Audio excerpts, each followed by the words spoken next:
Chilli powder అన్ని రకాల వంటలకు పచ్చళ్లకు సరైన chilli powder. No colour no chemicals.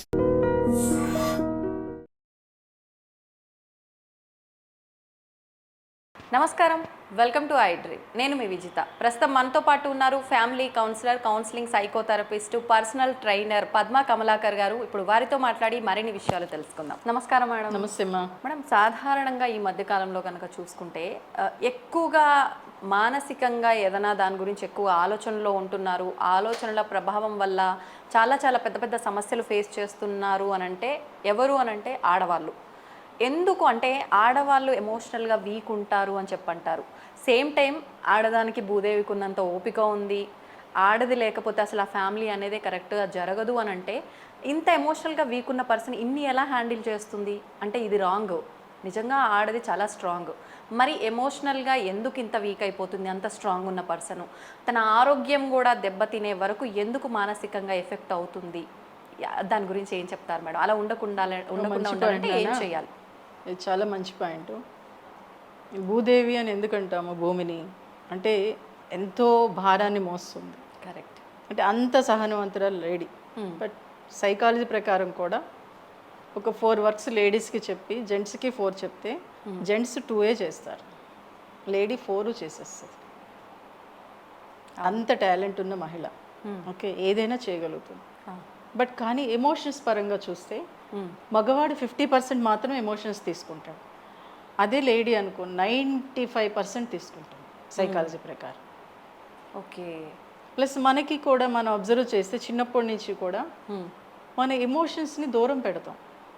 ఎప్పుడు చదువు, నువ్వు నేర్చుకో, నువ్వు తెలుసుకో అంటే చదువునేమో 35% మాత్రమే మనం ఇచ్చేయాలి. ఎమోషనల్ 65% తీసుకురావాలంటే కానీ మనం ఉల్టా చేస్తాం. ఆ ఉల్టా చేసేటప్పుడు జనరల్గా ఏంటంటే ఎమోషన్స్ని తక్కువ పట్టించుకుంటాము జెంట్స్ అని మనం అనుకుంటాం. కానీ వాళ్ళు చిన్నప్పటి నుంచి మనం పెరిగిన వాతావరణం, అరే నీకు ఇది అవసరం లేదు నువ్వు మేము చూసుకుంటాం అవును అని ఏది ఉన్నా కానీ జనరల్గా ఏంటంటే మిగిలిన విషయాలు, ఇంట్లో విషయాలు ఒక మనీ పరంగా లేదా ఏదైనా వర్క్ చేయాలంటే మగాడికి చెప్తారు, అంతవరకే. అవును. కానీ మిగిలిన వర్క్స్ అని పిల్లల్ని చూసుకోవడం కానీ పెద్దవాళ్ళని చూసుకోవటం కానీ ఇంట్లో తాతలు అమ్మమ్మలు నానమ్మలు ఉన్న ఆడవాళ్ళకి అప్పగించేవారు. అక్కడి నుంచి ఎమోషన్స్ అనేవి ఎక్కువ తీసుకుంటుంది లేడీ. ఓకే. అంటే తెలియకుండానే చిన్నతనం ఆటోమేటిక్గా రెస్పాన్సిబిలిటీ అనేది పెరిగిపోతుంది. ప్లస్ చూడండి, మీరు అబ్జర్వ్ చేయండి, చిన్నప్పుడు కూడా మాక్సిమం ఇంట్లో పనులన్నీ చేసి వెళ్ళి చదువుకునేది ఆడమ్మాయే. Correct madam. బట్ అలా కూడా చూసినా అక్కడే బాగా చదివే అమ్మాయి. వీడు ఆడుతూ పాడుతూ అల్లరి చిల్లరిగా తిరుగుతూ చదువుకుంటాడు. అవును. ఇక్కడ అన్ని పనులు చేసి చదువుకునేది అమ్మాయి. బట్ ఎప్పుడు టాపర్లోనే ఉంటుంది. అంటే అంత టాలెంట్ ఉంది. బట్ ఎమోషన్ దగ్గరకు వచ్చేటప్పటికి బ్యాలెన్స్ తప్పేస్తుంది. ప్లస్ ఇంకొకటి కూడా ఇక్కడ, ఎందుకంటే ప్రెగ్నెంట్గా ఉన్నప్పుడు కూడా ఎక్కువగా ఎమోషన్స్ తీసుకుంటుంది లేడీ. ఆ టైంలో ఏంటంటే జనరల్గా మనం పూర్వం అబ్జర్వ్ చేసినప్పుడు ప్రెగ్నెంట్గా ఉన్న లేడీని రాజుల్ని మనం అక్కడ చూసినప్పుడు మహారాణుల్ని ఏం చేసేవారు, 10 మంది పెద్ద పెద్ద కవుల్ని తీసుకొచ్చి చదివించడం కానీ మంచి మంచి వాక్యాలు చెప్పించడం కానీ భారతం భాగవతం రామాయణ ఖురాన్ చదివించడం కానీ చేసేవారు. అవును. ఎందుకంటే తల్లి ప్రశాంతంగా ఉంటే బేబీ కూడా హ్యాపీగా బయటకు వస్తుంది అనే ఫీలింగ్తో. కానీ ఇప్పుడు మారుతున్న కాలమాన పరిస్థితులకు అనుకూలంగా లేడీ ఉండాలి అంటే బట్ అటు ఇంట్లో వర్క్, ఇటు ఆఫీస్లో జాబ్, అవును, ఇటు రెండింటిని బ్యాలెన్స్ చేసుకోవాలి. అవును. బ్యాలెన్స్ చేసుకున్నప్పుడు ప్రెగ్నెంట్గా ఉంటే మటుకు కాస్త డిస్టర్బెన్స్ పెరుగుతుంది.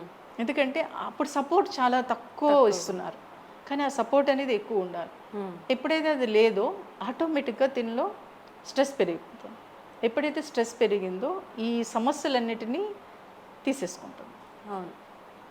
అప్పుడు ఏ చిన్నది వచ్చినా కానీ పెద్దదిగా అంటే భూతద్దంలో పెట్టి చూస్తాము అంటాం కదా, అలా చూస్తారు. అంటే నిజంగా అక్కడ సమస్య లేకపోయినా పెద్దదిగా వీళ్ళ భావనే ఉంటుందంటారా మేడం? అంటే ఉంటుంది, చిన్న అదే ఇసుక రేణు అంత ఉంటుంది, కానీ ఆలోచన భూతద్దం అంత ఉంటుంది.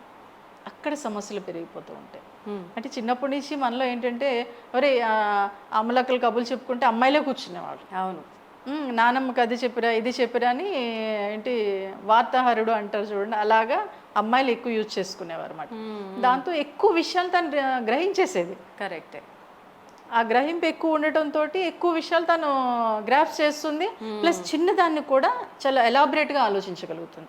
ఆ కెపాసిటీ లేడీస్లో ఉంటుంది. Okay okay. అలా ఆలోచిస్తుంది, సమస్యలను తీసుకుంటుంది, దాన్ని మైండ్లో పెట్టుకుంటుంది. బట్ కానీ అది మైండ్లో పెట్టుకొని అంతవరకు ఉంటే పర్వాలేదు.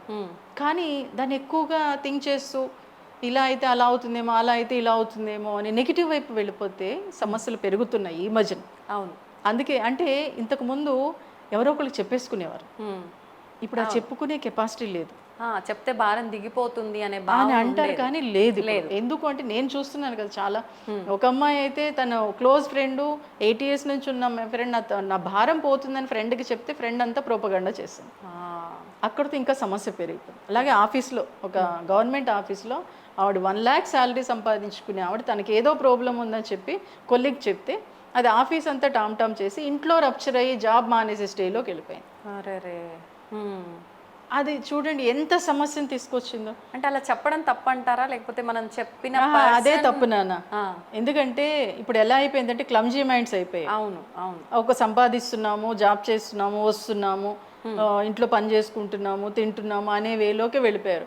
ఒక మంచిగా మాట్లాడుకొని ఇచ్చేసే అవకాశం లేదు. బట్ మీరు అబ్జర్వ్ చేయండి, సినిమాకి వెళ్తున్నారు, అక్కడ ఏదైనా సీన్ వచ్చి నవ్వుకొని ఎమోషన్స్ చూపించినా సరే చూపించట్లేదు. అవును. వెళ్ళామో చూసామో వచ్చేసామో అంతే, ఆ వేలో ఉంటున్నారు. ఇక్కడ షేర్ చేసుకునే అవకాశం ఎక్కడుంది? లేదు కదా. అందుకే సమస్యలు భయంకరంగా, కరోనా కన్నా భయంకరం ఏంటంటే మానసిక సమస్యలు. అవి విపరీతంగా పెరిగిపోతున్నాయి. ఇప్పుడు కూడా మహిళల్లో మరింత పెరగడానికి మీరు అబ్జర్వ్ చేయండి, ఏ హాస్పిటల్కి వెళ్ళినా 80% లేడీసే ఉంటారు. పాపం నిజంగా 20% మాత్రమే వాళ్ళకి ఆ జబ్బులు ఉన్నాయి, 60% లేవు. అంటే అంత రిసీవ్ చేసేసుకుంటున్నాం మనం. ఎలా ఉంటుందంటే ఎందుకు అది కూడా చెప్తా. ఇంట్లో హస్బెండ్ కానీ ఫాదర్ కానీ హెల్త్ బాగాలేదంటేనే బయటికి తీసుకెళ్తారు అన్నమాట. అవును. హాస్పిటల్కి తీసుకెళ్ళటం, లేకపోతే బాగాలేదు కదా ఈరోజు వంట వదిలే, అది ఎప్పుడైతే ఈ మైండ్లో పడిందో అమ్మయ్య నేను బాగాలేదు అంటే హాస్పిటల్ తీసుకెళ్తారు, హోటల్ తీసుకెళ్తారా, ఈ రోజు వద్దులేవే నీకు బాగాలేదు కదా హోటల్కి వెళ్ళి తినేద్దాం అనేటప్పుడు మీరు రిలాక్స్ అయిపోతున్నారు. అంటే ఇప్పటి వరకు పడిన బాధ ఈ చిన్న మాటతోటి రిలాక్స్ అయిపోతున్నారు. అమ్మయ్య చాలా అని చెప్పేసి వాళ్ళు ఆటోమేటిక్గా తెలియకుండానే వాళ్ళు ఆ మానసిక సమస్యల్లోకి వెళ్ళిపోయి పెయిన్స్ ఎలా ఉంటుందంటే నాకు కాళ్ళు బాగా పెయిన్ వస్తున్నాయి, స్టమక్ పెయిన్ వస్తుంది, బ్యాక్ పెయిన్ వస్తుంది, హెడేక్ వస్తుంది అంటారు. బట్ ఎన్ని టెస్టులు చేసినా ఉండవు. ఎందుకంటే ఇదే రీజన్. అంటే తెలియకుండానే చిన్నప్పుడు స్కూల్కి వెళ్ళకూడదు అనుకుంటే కడుపు నొప్పి అనేవాడు, అది కొంతకాలానికి అలవాటు అయిపోతుంది, నిజంగానే కడుపు నొప్పి వస్తుంది వాడికి. ఆ భావన వచ్చేస్తుంది. ఇక్కడ కూడా అదే జరుగుతుంది. కాబట్టి ఏంటంటే లేడీస్కి నేను ఒకటే చెప్తున్నా, సమస్యలు ఉంటాయి బట్ ఓవర్కమ్ చేసుకునే కెపాసిటీ లేడీస్లో ఉంటుంది. ఎలా చేస్తే బాగుంటుందని మీకు తెలిసినది బాగా నాకు కూడా తెలియదు, ఎందుకంటే అది సమస్య మీది. కాబట్టి ఏంటంటే హాస్పిటల్కి వెళ్ళాలా చేయాలనేది కాదు, నేను హెల్దీగా ఉంటున్నానా లేదా, నేను ఈ సమస్యలు ఓవర్కమ్ చేయగలనా లేదా అనేది ఆలోచిస్తే మటుకు అద్భుతంగా పని చేయగలరు. బట్ షేరింగ్ అనేది అవసరమే. బట్ అలా అని ఫ్రెండ్స్కి చెప్పటమో లేకపోతే కొలీగ్స్కి చెప్పటమో లేకపోతే దగ్గర వాళ్ళు కదా ఫ్యామిలీస్ చెప్పడం అనేది వద్దు. అవసరమైతే ఒక పేపర్ తీసుకోండి, మీకు సమస్య ఉంది అనుకున్నప్పుడు ఒక పేపర్ మీద రాయండి, ఫస్ట్ చదవండి, చదివిన తర్వాత చింపేసి డస్ట్బిన్లో పడండి. మళ్ళీ 2nd టైం 3rd టైం చేసాక 4th టైము ఒక్కసారి ఆ సమస్య గురించి ఆలోచించండి, అంతే, వదిలేసేయండి. అంటారు చూడండి, కొంతకాలం వదిలేస్తే దానికి అది సమస్య పరిష్కారం అయిపోతుంది. అలా కొంతకాలం వదిలేయాలి. ప్లస్ బాగా సమస్యలు ఉన్నాయని అనుకున్నప్పుడు 3 daysకి ఒకసారి వర్రీ టైం అని పెట్టుకోవాలి లేడీస్. వర్రీ టైం అని పెట్టుకొని ఇప్పుడు నాకు సమస్య వచ్చింది వెంటనే ఆలోచించొద్దు. వర్రీ టైం పెట్టుకున్నాక 3 daysకి ఒకసారి ఆ టైం కూర్చుని అప్పుడు నేను వర్రీ టైం పెట్టుకుని అప్పుడే ఆలోచిస్తాను అనుకోండి. కొంతకాలం అయ్యాక అప్పుడు నాకు చెప్పండి. ఇప్పుడు నేను సమాధానం చెప్పను. సాధ్యపడుతుందంటారా మేడం? నిజంగా గ్యారెంటీగా సాధ్యపడుతుంది. అలా 3 daysకి ఒకసారి వర్రీ టైం పెట్టుకొని చక్కగా ఈ 3 days జరిగినవన్నీ అప్పుడు రాసుకోండి.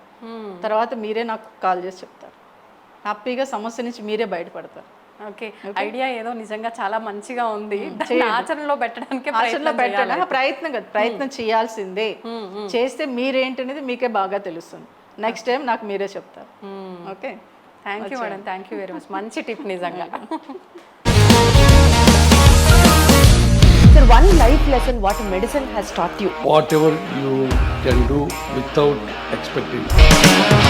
బట్ ఐ రియలీ బిలీవ్ మన పాజిటివ్ యాటిట్యూడ్ ఉంటేనే మనం ఏదైనా సాధించగలం. గట్ని మనం కరెక్ట్ గా డీల్ చేసినట్లయితే అది మనకి పాజిటివ్ హార్మోన్స్ ని రిలీజ్ చేస్తుంది. షుగర్ వచ్చిన వాళ్ళ పరిస్థితి ఏంటి? పొట్ట దగ్గర పెరిగితే దాన్ని ఆండ్రాయిడ్ అంటారు, ఆండ్రాయిడ్ ఫోన్ కదా. అసలు థాట్స్ ఎందుకు వస్తాయి? బ్రెయిన్ డెడ్ అంటే దానికి ప్రపంచం అంతా కూడా కొన్ని నిర్దిష్టమైనటువంటి లక్షణాలు ఉన్నాయి. మానసికంగా ధైర్యంగా ఉంటే క్యాన్సర్ జయించవచ్చు. You are a doctor for a cause sir, అంతే. వాళ్ళకి వచ్చిన ఆదాయం కాకుండా ఫ్రీ సర్వీస్ ఎంతమందికో చేస్తారు.